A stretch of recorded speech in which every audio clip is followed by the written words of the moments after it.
back to another video. Yours truly, Blindable Trades.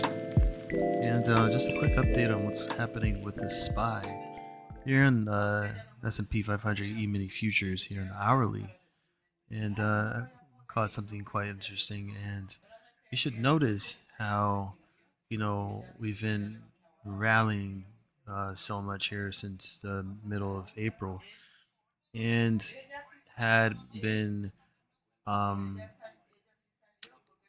trading above the 200-day simple moving average, which is the red line here that's moving up across. And then the 50-day, which is something that, would indicate whether it's going bearish or bullish. If it goes under the 200-day simple moving average, which is bearish, and if it goes over it, it's bullish.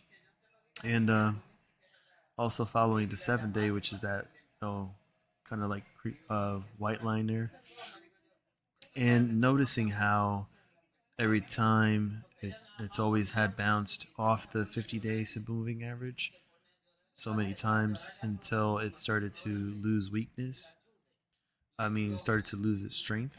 Sorry, and bounce less until it just gave up and started to cross under the 50 and the 200-day simple moving average, just like so. And the major part about it too is where we had the death cross happen right around here in the end of May 26th, and that was the start of the SPY to become bearish and have its bearish divergence from there and on. Just so you know, and so you can see how, um, you know, the 50-day simple moving average had been moving away from the 200-day, lower and lower, and just seeing all this price action from the SPY going lower and lower too as well until it found its support here, right around the 5200 range. And this crazy pump for whatever reason. Don't even ask me about it. Your guess is good as mine, and not quite excited about it. But what you notice here, um, as we had come in closer into the beginning of June, is that the 7-day would reject the 200-day simple moving average twice, and showing sort of like a double top pattern here. But it managed to break through.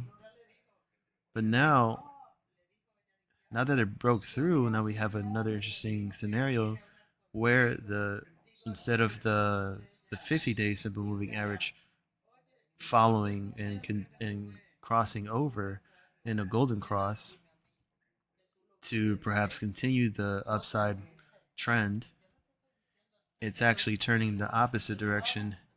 And I'm going to zoom in just a little bit more, and either one of two things. What I just showed you, where it you know ends up golden crossing. I mean, uh, initiating the golden cross, or it re- rejects like so and starts to turn back down. And then the 7-day would have to turn back around and follow like so, dragging the SPY back down and continuing its downtrend, um, looking from the long term of things. So it would have to be something like this, where it would continue to bounce up. Let me see if I can actually do this. If this makes sense, it would have to be something like that. Can I actually move this to the right? No, I can't. I can't expand it, but I can somehow just do this and kind of use this as some type of reference. So if it falls within this channel, downward channel, then the next level that we would have to look forward to looking at support for the S&P 500 would have to be, and I'm gonna just mark it right here as I'm doing this. And sorry for the background because family. It's usually loud on the phone on speaker, but we would have to look somewhere around the 52 40 level, and then you have 5200 here at the end of that. So I'm just gonna leave that there, and we're gonna see how it plays out. Already, as I already mentioned, if it plays the other scenario and starts to cross over, then you would see this breakout. So that's just a quick overview. That's a quick hypothetical TA on the SPY, and we'll see what happens in the next couple of hours and into pre-market and see if that actually fulfills or it actually rejects and starts to make its way back down into that level of support. So that is your quick update there.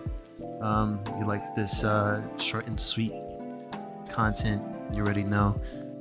Show some love, and I'll be coming at you with another video sometime soon. So yeah, everyone, take care of yourself. Safe trading tomorrow, and I'll see you in the next Lineable Trades.